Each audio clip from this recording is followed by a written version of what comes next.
at a later time on our YouTube channel, on our AARP YouTube channel. So if you haven't already, please click on it. If you're not familiar, AARP is the nation's largest nonprofit, nonpartisan organization dedicated to empowering people to choose how they live as they age.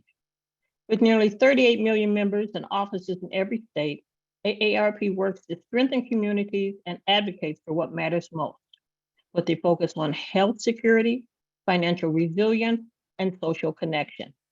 Today's program focuses on financial security, which is a part of our social change agenda. So, who's in the audience today, Vince? Who do you see in the Jacqueline. chat? Yeah, I see a lot of people in the chat. There are people from Massachusetts. From Massachusetts. We've got a lot of people from Los Angeles.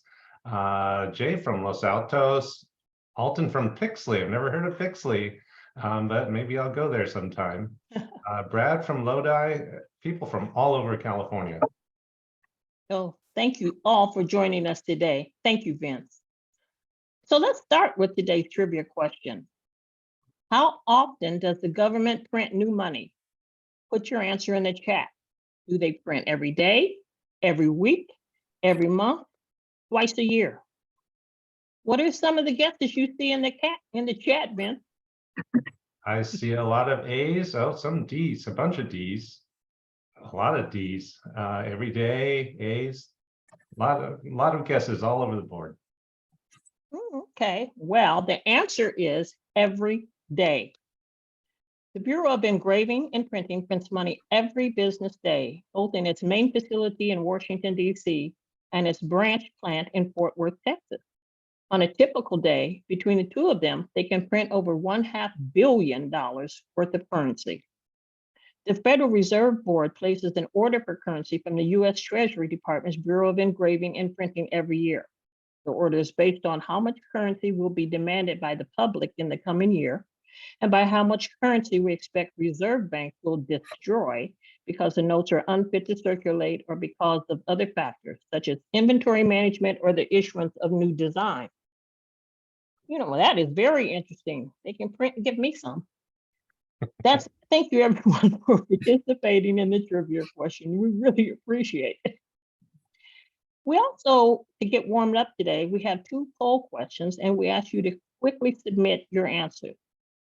Poll 1: what rate of inflation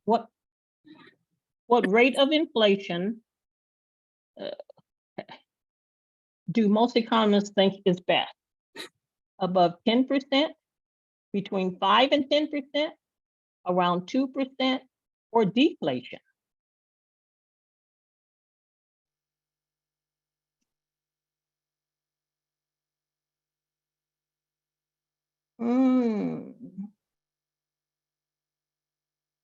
Looks like most of us think it's around 2%.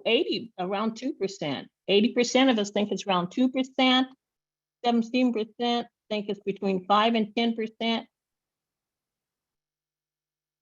And above 10% is only 3%. So it seems like most of us think that it's around 2%. Okay, and our next poll question: how did interest rates change from 2021 to 2022? They fell, they stayed the same from 2021 to 2022, or they increased?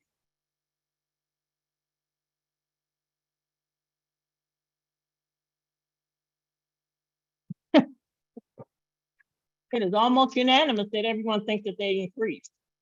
85% think they increased. Some feel 8%, around 8, 9, 10% say they stayed the same from 2021 to 22. And 7% think that they fell. So I think most of us feel that they increased. Thank you everyone for participating in the poll.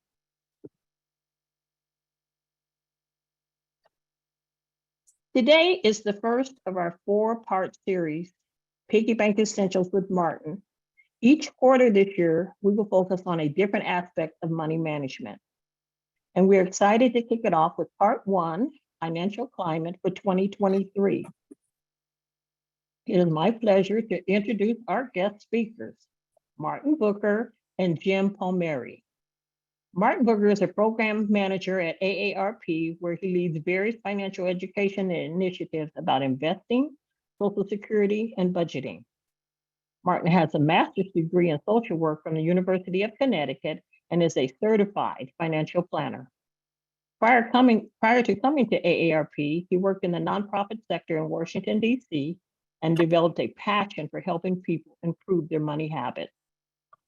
Today, Martin offers individual and group coaching services and classes and leads workshops about credit, investing, retirement planning, and other finance-related topics. His goal is to engage and educate people to better understand how to not just make money, but to keep their money.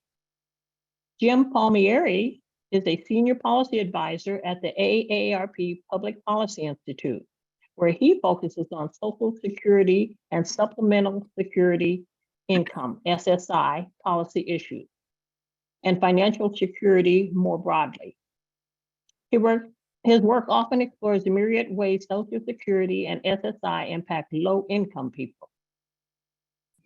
Before joining AARP, Jim was a professor of economics at Simpson College in Indianola, Iowa, where he taught a variety of courses in areas such as econometrics, labor economy,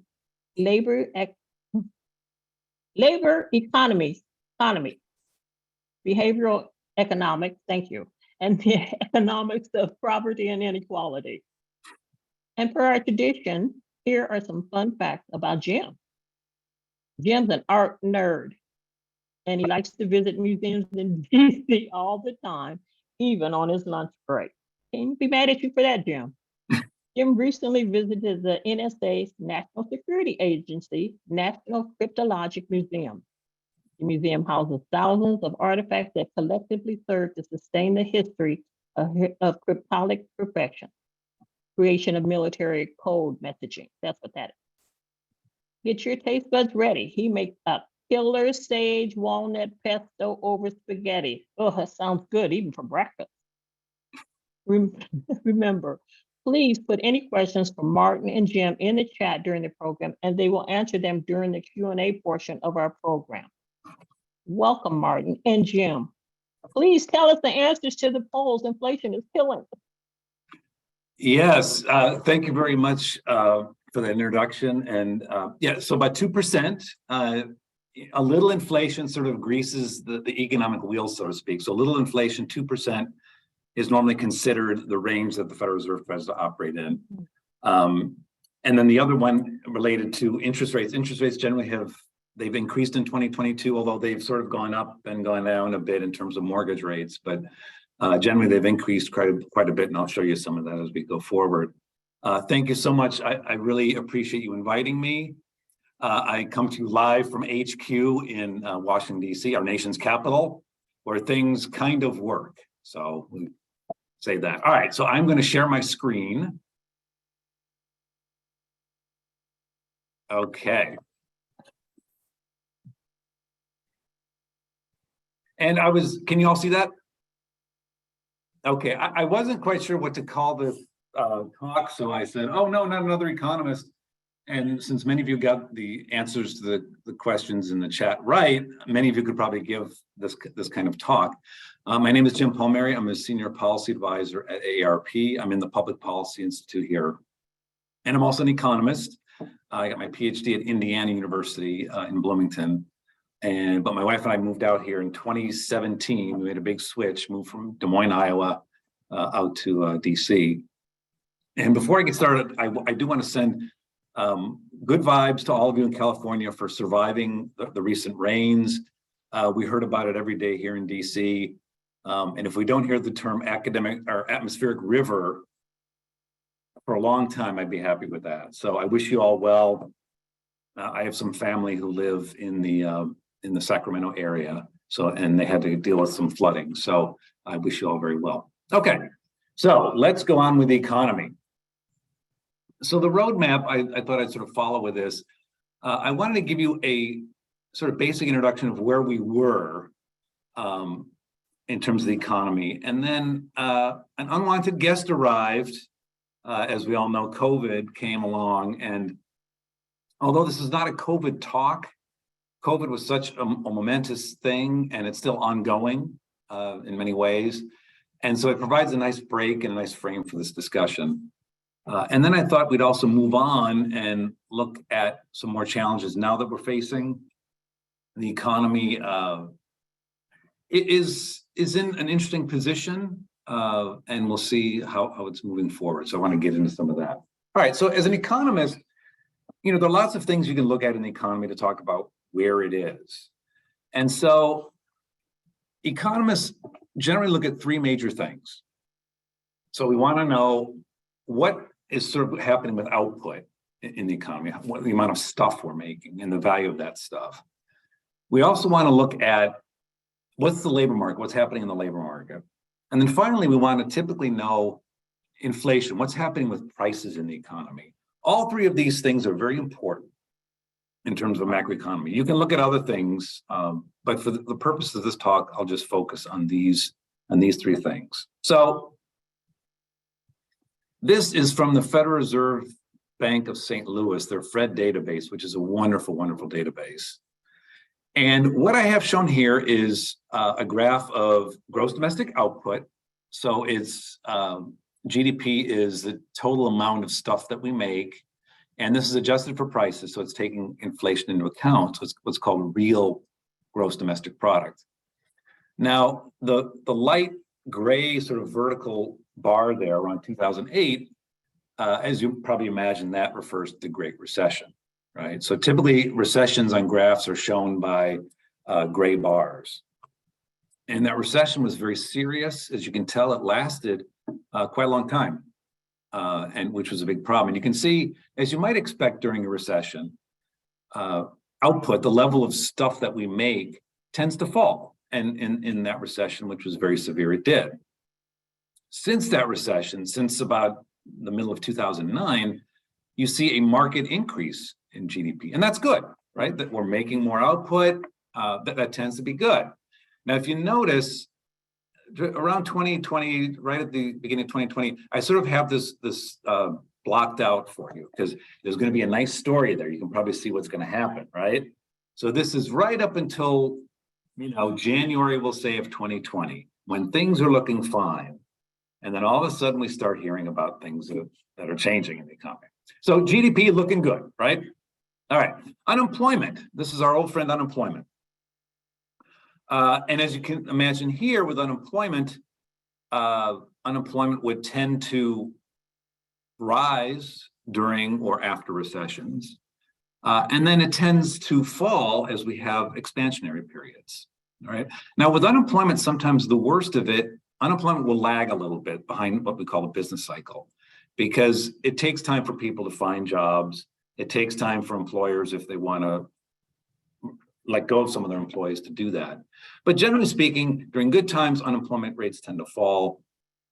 During recessions, unemployments tend to rise. And you can see here, oh my goodness, in the Great Recession, unemployment went from 5%, it basically doubled, right? All the way up to 10%. Very, very severe recession, okay? But you can see that from the end of the Great Recession all the way to 2020, we had a marked and steady reduction in unemployment. And that's a good thing, right? Our economy is growing, unemployment falls. We tend to like that, okay?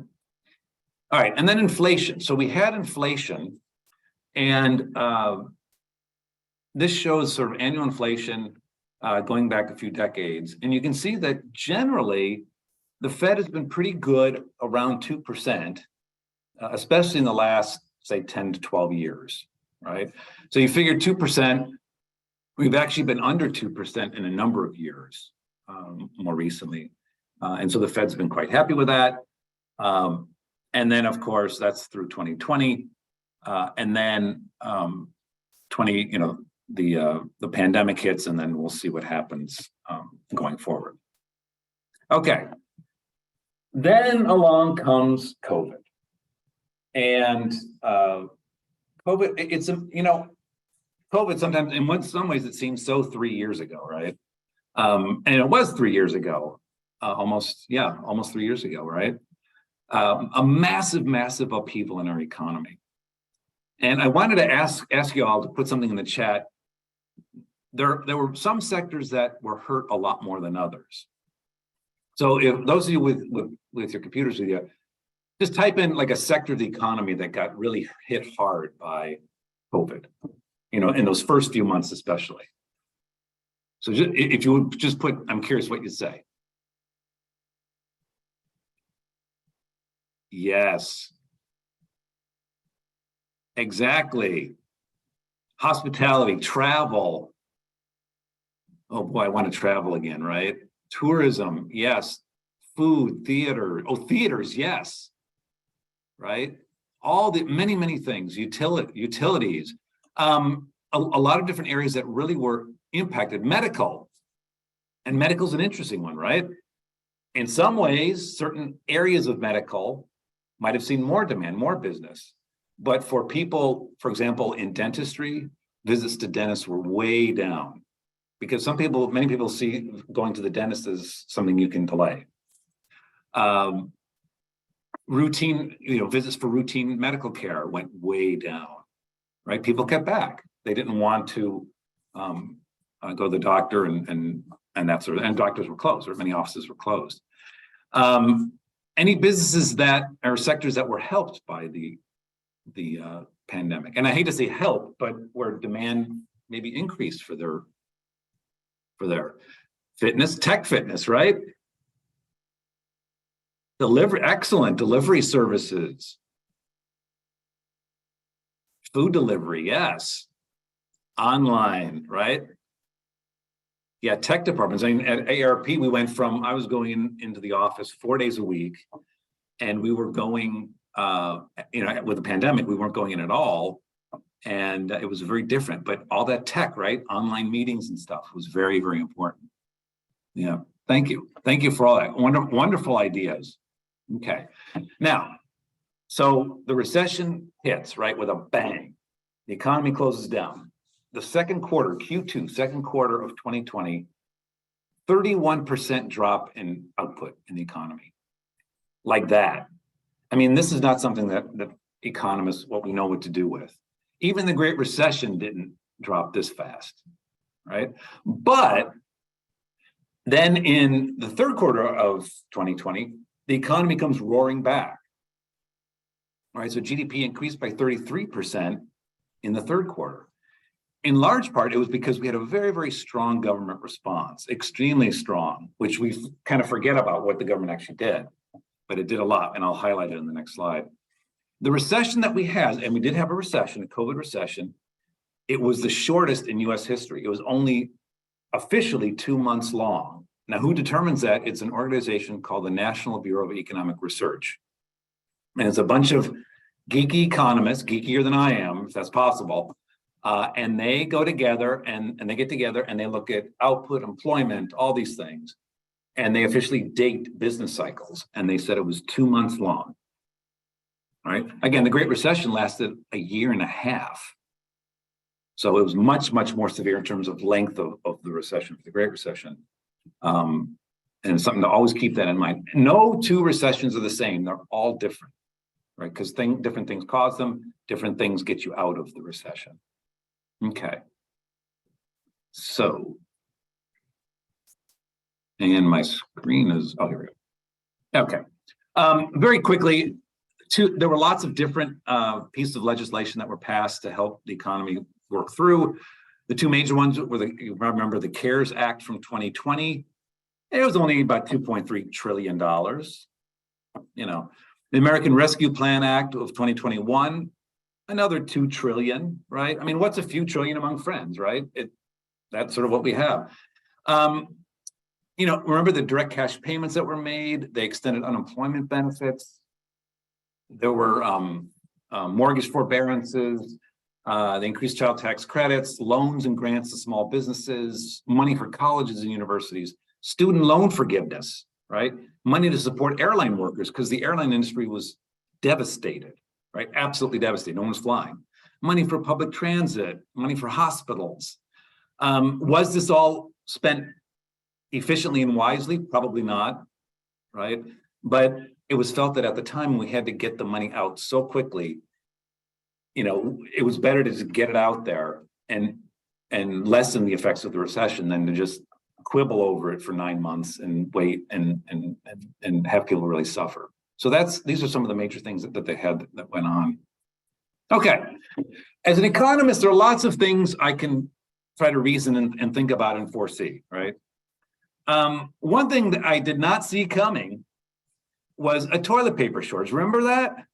We all forget about that now, right? You're thinking, oh, I don't remember that. It happened. And people got testy about it, right? People were like hoarding toilet paper. And by the way, there is a patent for toilet paper roll. I did come across this. And notice that in the debate of whether it should be folded under or over, in the patent author has it going over. Now, whether that's true or not, I don't know. Whether that's the best way to do it, I don't know. But anyway, in the patent, that's the way it is. Okay, so this is one of the sort of fun surprises with it. And thankfully, the recession was over. I remember I had a hard time getting flour.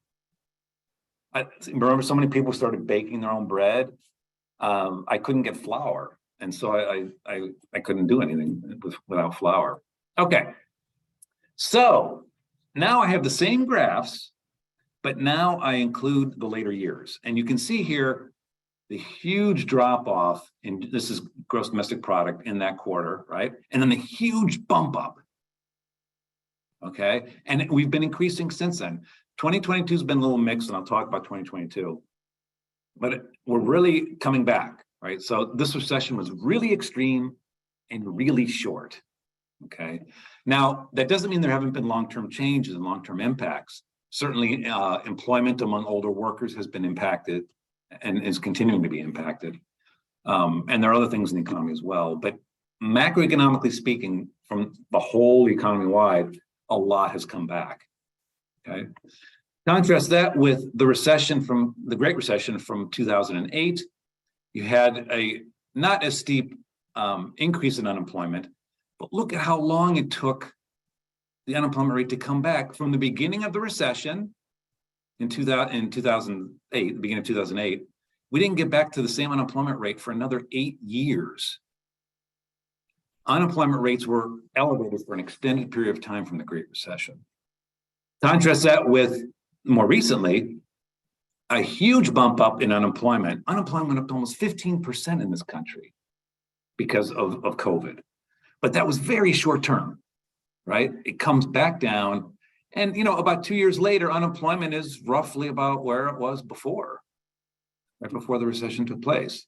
And this is actually causing some consternation at the Fed, which I'll explain as we move forward.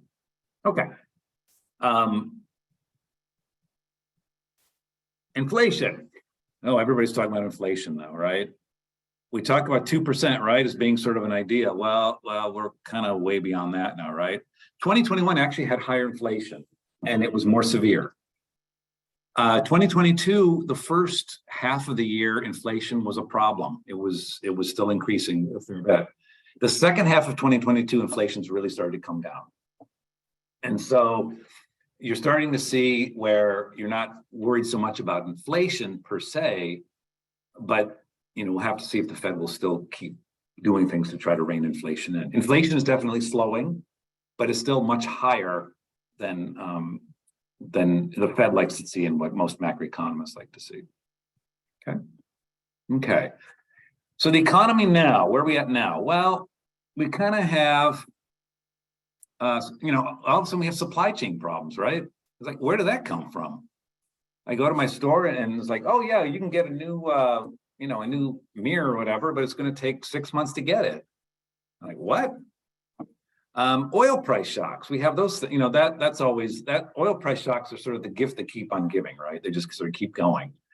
So inflation came in at 6.5% in 2022. It was higher earlier in the year, as I said, earlier in 2022.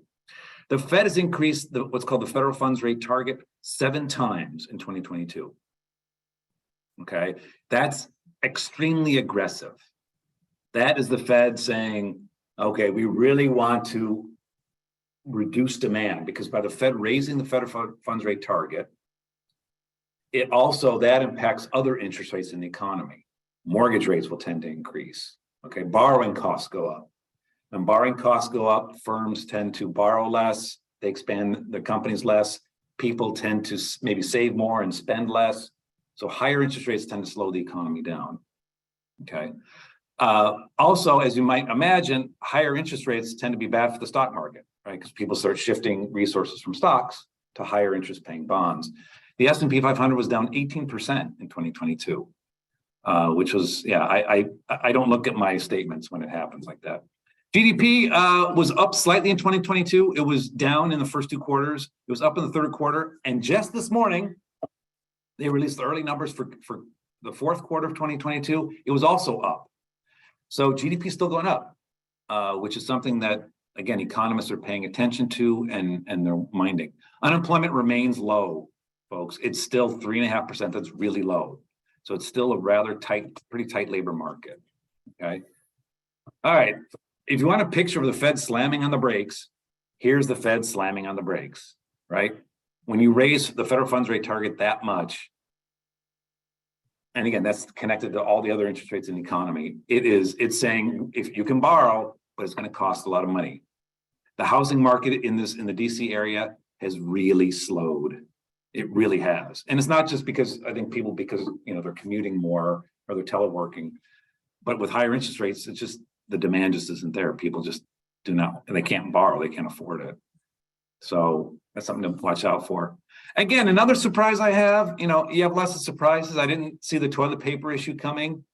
I didn't see the egg price issue coming either, right? But what's up with eggs? I mean, they go from, under $2 a carton. Now they're $4.50, $4.25, and they're higher. And if you want cage free or something else.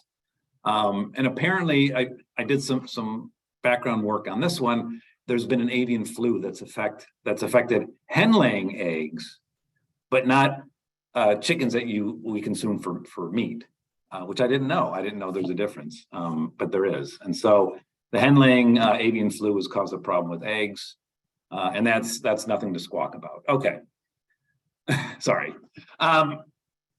Reading the future. Okay, the battle with inflation will continue. Inflation's coming down, but it's not anything close to what the Fed wants.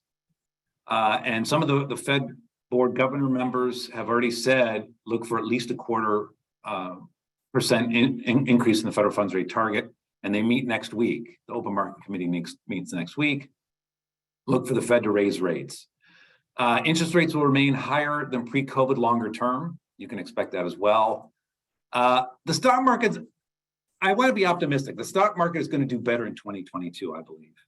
And I'll show you a graph that hopefully will maybe drive that home. You never know though, right? I want to hedge my bets. The war in Ukraine, this thing could easily spiral out and really expand into something that's more regional, that's larger in scope. That's always a concern. The political conflict in Washington. I mean, I live here, so we sort of eat that for breakfast here. And then my goodness, if COVID makes a resurgence, another strain, please don't let that happen. But that's always a possibility, from what I hear. So, if any of those happen, who knows what could take place. All right, I want to leave you with a happy note. So here's the S&P 500, and going back to 1990. The annual returns, notice most of them are they're above zero, they're positive.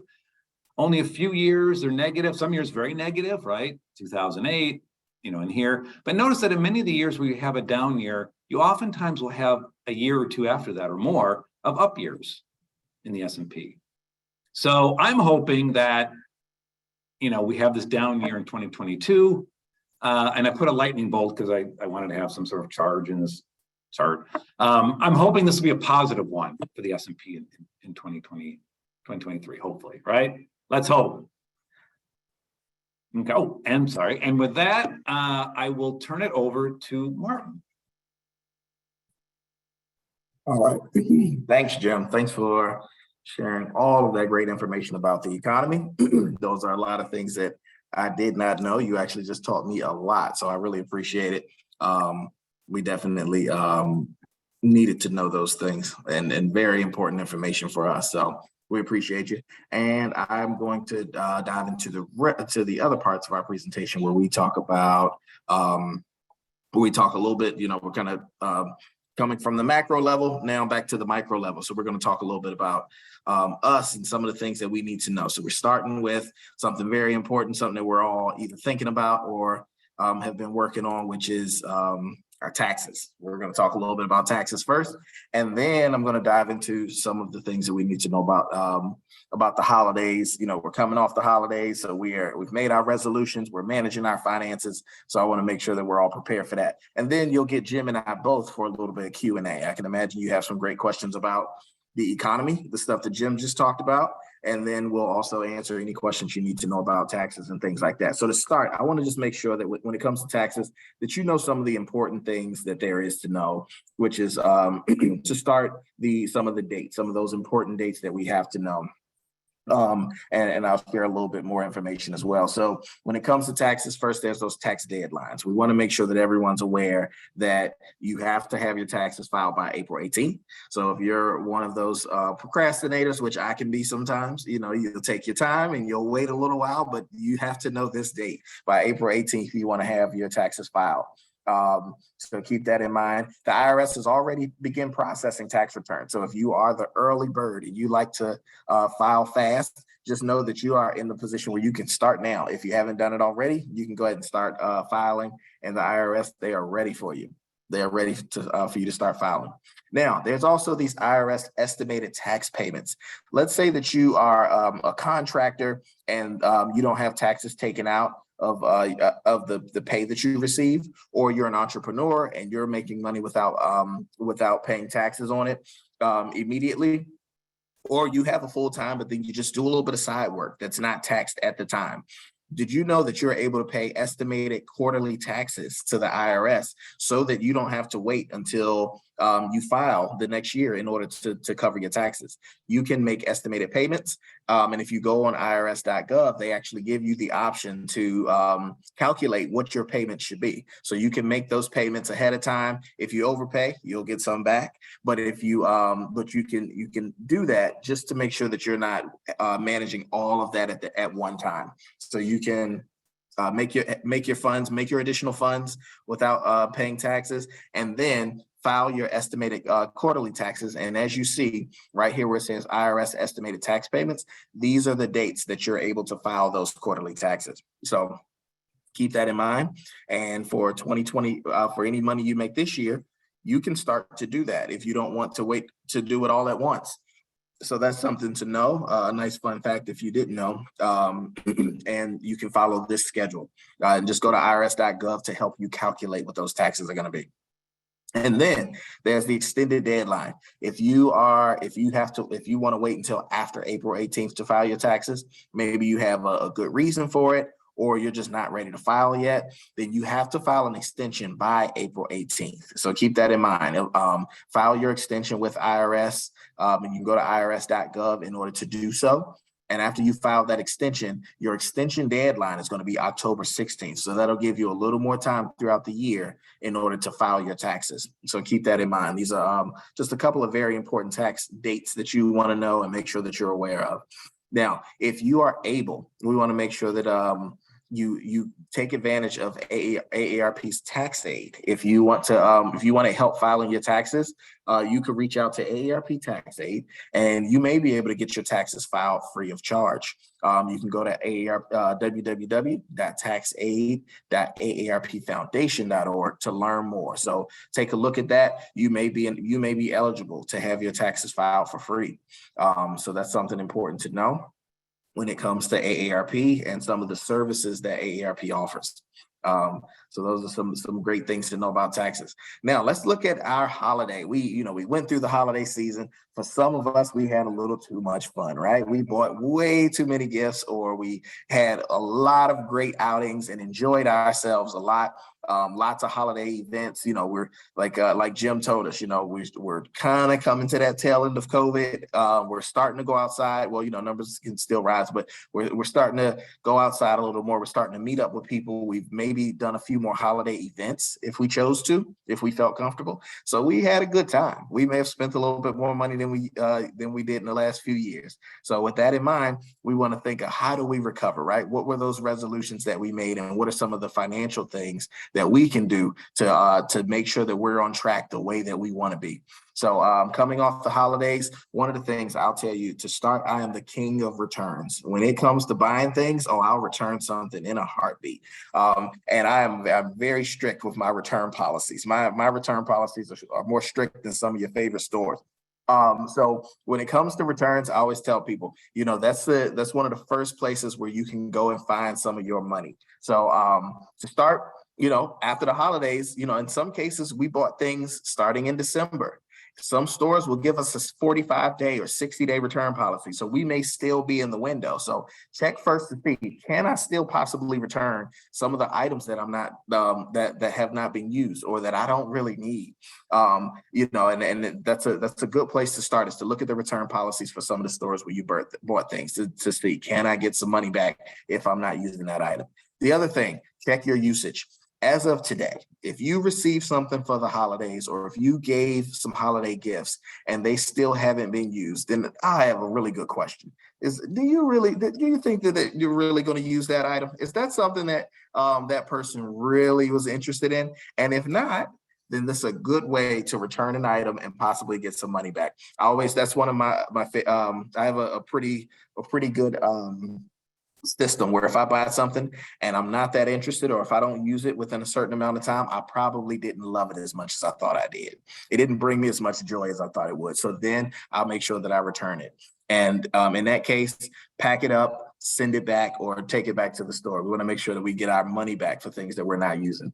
The other thing, we're coming off the holidays, is to think about managing debt. If we happen to use some credit cards, swipe some credit cards during the holidays, then one of the important things to do is to think about a debt reduction strategy to pay that debt down.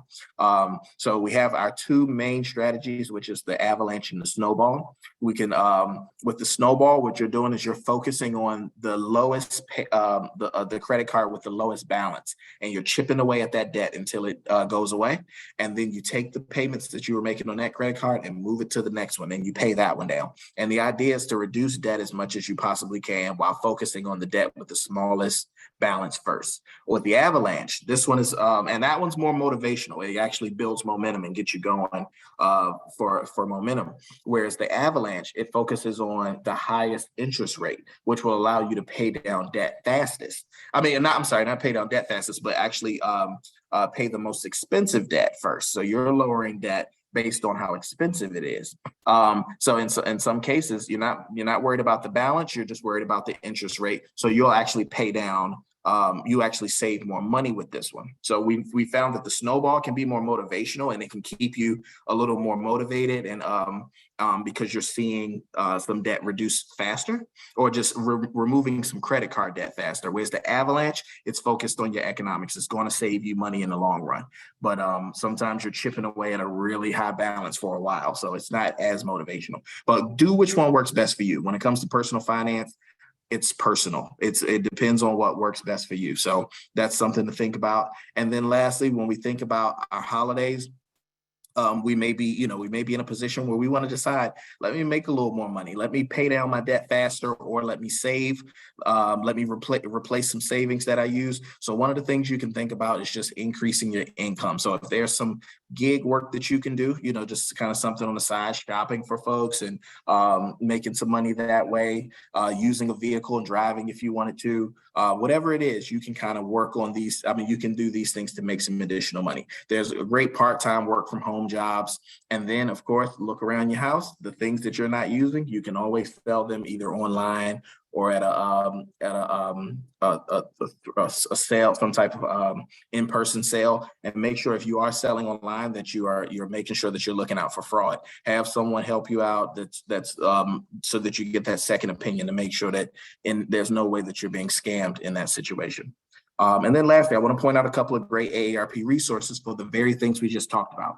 One, two good ones for when we think about making money is our AARP Small Business Resource Center. If you have that entrepreneurial bug, you want to start that second career or just do something part-time, you could look into the AARP Small Business Resource Center for some great ways, some tips, some great information on how to start a business or how to run a business. Then there's our AARP Jobs Board. You may find some great work from home jobs, part-time jobs, something just to kind of, if you wanted to work full or part-time, work from home or in person, there could be some great opportunities for you. And then there's our AARP Money Map. We have a great debt manager solution in there. We have ones that focus on emergency savings. So you can look through our AARP Money Map for some great resources on managing your money.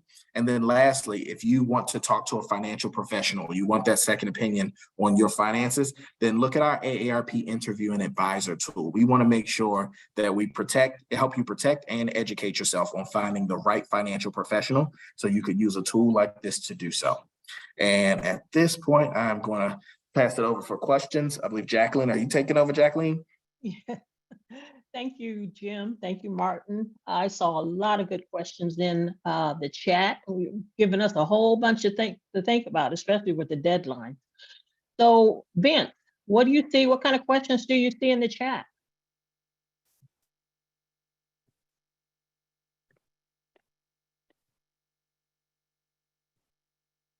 Vince? I'm on mute, sorry. Yeah, I kept saying, you're on mute. Which sectors have sticky inflation? For example, restaurant price hikes are not going to come down even if input costs go down. What do you think?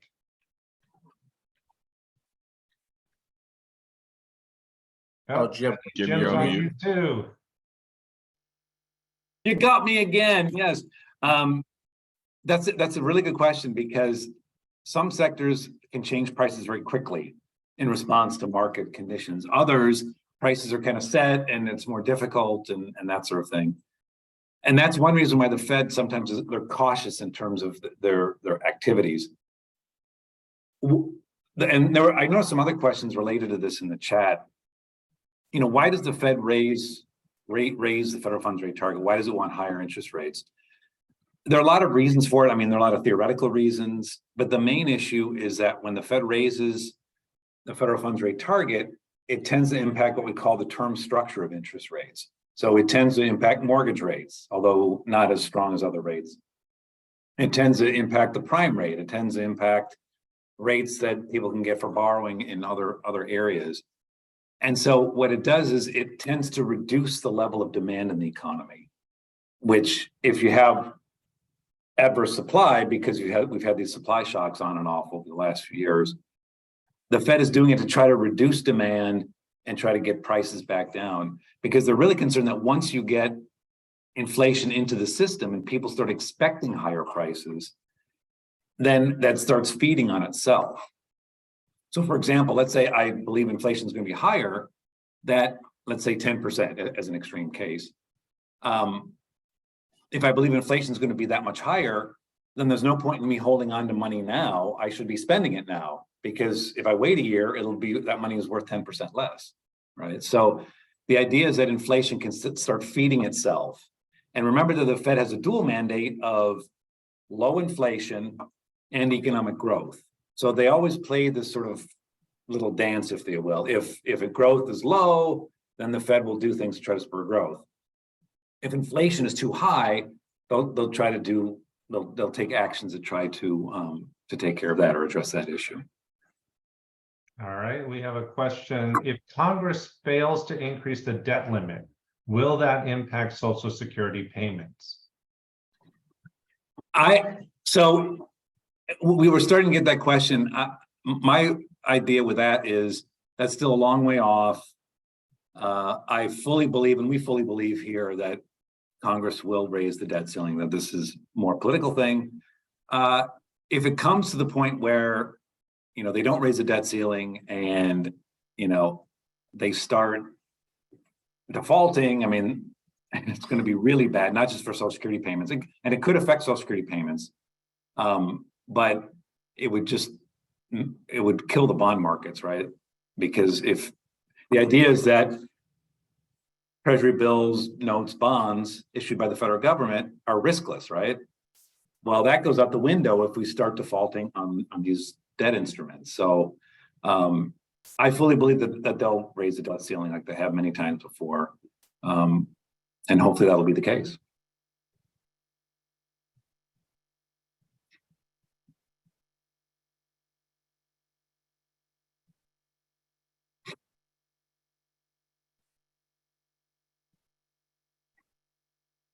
So I'll just jump in here. I think Vince had some tech issues. Our estimated tax concerning Roth conversations estimated using the estimated schedule you posted. I'm sorry, say that again, because that's a question about Roth conversions. What are they, what's Our the, estimated taxes due concerning Roth conversions using the estimated schedule you posted. does, is, I want to read that question. It's in a pop in the chat, Martin. It's Okay. If you don't mind, can we do the next question? I want to read that one and just sure, make sure I understand it absolutely. correctly. Thanks, no problem. Okay. PB says, I have noticed some banks are offering much better savings rates than extremely low rates we have seen for years. My son has moved to an online bank with no physical office. Is now the time to move? What can you tell us about e-banks? Jim, did you want to touch that or do you want me to take it? I don't really know that much about, I mean, I have accounts with a bank. It has both a physical presence and an extensive online presence. My understanding is that many of the e-banks, I mean, they're fully insured, they're fully regulated, just like any other bank, but they don't have, they don't have the physical brick and mortar locations, which sometimes we need, right? Or sometimes we want for certain services. But if they're fully insured, my impression is that they're just like regular banks, right? Except they don't have a physical office. Yep, and they are, and yep, and so because they don't have a physical office, in most cases, they can offer you a little bit of a higher interest rate. They're not paying for utilities, they're not paying for cleaners and things like that. So when it comes to that, it's, as should you move, that's going to be in some cases a lifestyle decision. But if there's a portion of your funds that you want to put into a higher interest rate, into a bank that's going to yield you a little bit of a higher interest rate, then that can be, you could consider something like that in order to just start to see your money grow a little bit more. But we are seeing some good interest rates with some of these online banks. We're starting to see some CDs that are that have some pretty good interest rates. So if you want to take advantage of that, then, and I see someone mentioning some CDs that are giving 4.15%, that those could be options that you use in order to grow your savings a bit. We had the question from AY. Where do we go to get advice on financial advisors? So where can you advise us to go for financial advisors? Yep. And I'll drop the link in the chat. The one that I mentioned was Interview an Advisor. It's a great tool. It walks you through how to find the right advisor. If you already have an advisor, some questions that you should ask to make sure that you truly understand what your advisor is doing. We tell you how to research an advisor and what to know about any financial professional that you're working with. So I'll put that link in the chat. It's Interview an Advisor. It's an AARP tool. But I definitely start there. And we also have links in that on that tool. We have links for FINRA and for the SEC so that you can research your advisor to make sure that their practices are all legit. Martin, you have another question. Roberta says, if I have some money, I might be able to invest in the short term, 4 months. What might be some options for investing?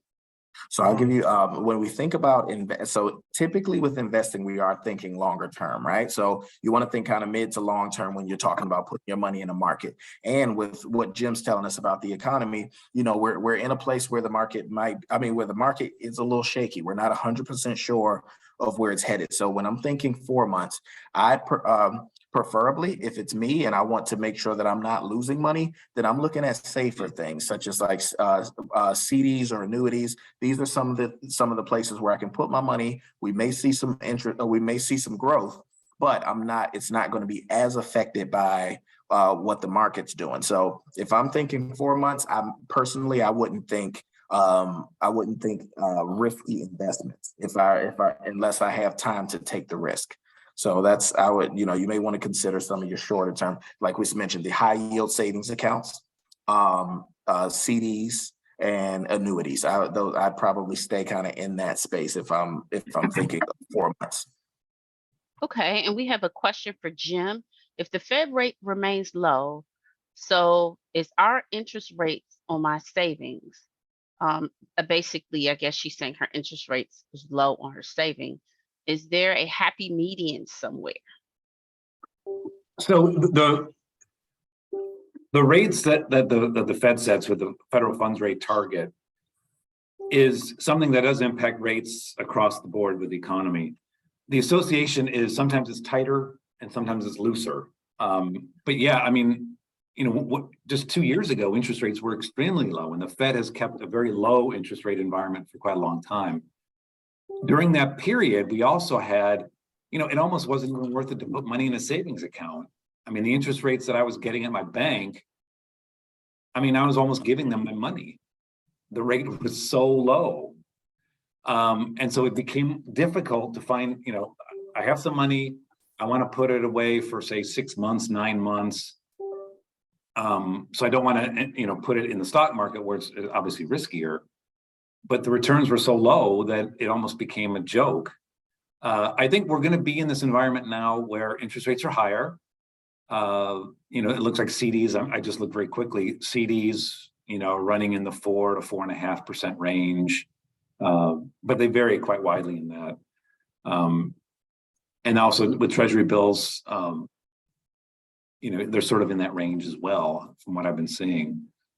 So, it could be a good time to use those investment vehicles if you have short-term investment. For longer term, I think, some people always want to stay invested in the market. I saw someone mention Bogleheads in the chat. And Bogleheads can be a very useful tool. The idea of just generally using the Vanguard approach of knowing, hey, you can't time the market. So some people say, okay, I'm going to stay invested in the market and just stay invested in the market the whole time. You ride the ups and downs, knowing that over the long term, the ups will be more than the downs will be down. And you'll be better than if you invested in bonds or something. But again, if your horizon is short term, you want to generally avoid the stock market more. So Jim, we are about to wrap up. I have one small question for you. Yeah. If you would be kind enough, we kind of got to be short and quick with it. For Jim, would it be a good time to buy a car for the first quarter? Should I use a 401k money? I'm 71, and this is from owner. And please don't panic. Those questions that weren't answered, Martin and Jim will follow up with you. All right. Sorry, Jim, go right ahead.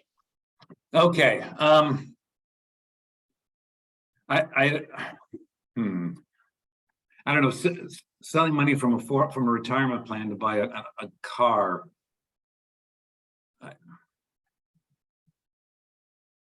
You definitely could do that.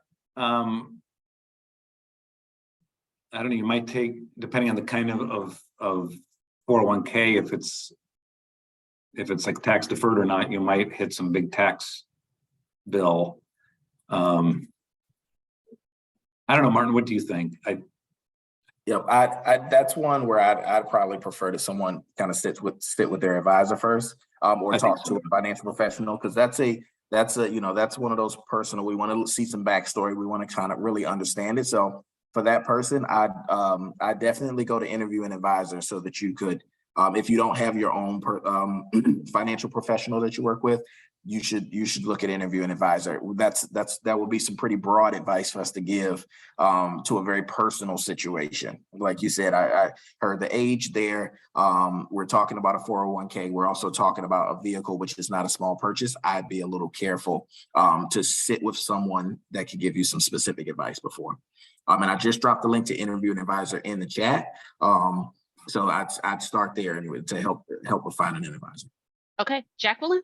Okay, boy, that's a lot of information. Thank you so much, Martin Booker and Jim Palmieri. We really got a lot of information and we appreciate your presentation today. Before we close out, we'd like to take a quick pulse with the poll. Now that you've learned a bit more about the financial climate of 2023, do you have a better understanding of the inflation rates? Feel more comfortable about the financial climate? Or want to find better ways to save money and or understand the supply chain issues? Please tell us really quick. Okay, it looks like over 50% of us have a better understanding of the inflation rates. Thank you, you guys. Jim and Martin, you're doing a great job with that. That's all, Jim. 39%, yeah, 39% more comfortable about the financial climate. 38% want to find better ways to save money. And many of us also understand more about the supply chain issues. So that was very informative today, and we really appreciate that. So thank you everyone for participating today. We hope you feel encouraged and have a better understanding of the financial climate for 2023. There's a lot to understand coming off of the last couple of years. So please give us your feedback on today's program by completing our short survey. Click on the link that is in the chat. Let us know how we're doing. Give us any suggestions you may have. And come back for our second Piggy Bank Essentials program featuring the financial topic of the gig economy on Thursday, May 25th, 2023 at 9 a.m. And we invite you to check out some of our other AARP events. Tea and Coffee Tuesdays on February 14th, Valentine's Day. Join us for a conversation with Jenna Emerson from the University of Vermont Center for Health and Wellbeing, who will be helping us understand online dating one-on-one. She will help us better to understand what apps or websites are out there to use, what information should you include in your profile, and safety and fraud concerns and red flags while dating. Again, thank you to our guests, Martin Booker and Jim Palmieri, our moderator, Vince King, our volunteer production crew, our tech specialist, Connie Moore, our AARP staff, and again, all of you. We really, really appreciate you joining us today. Have a great day. This concludes our program.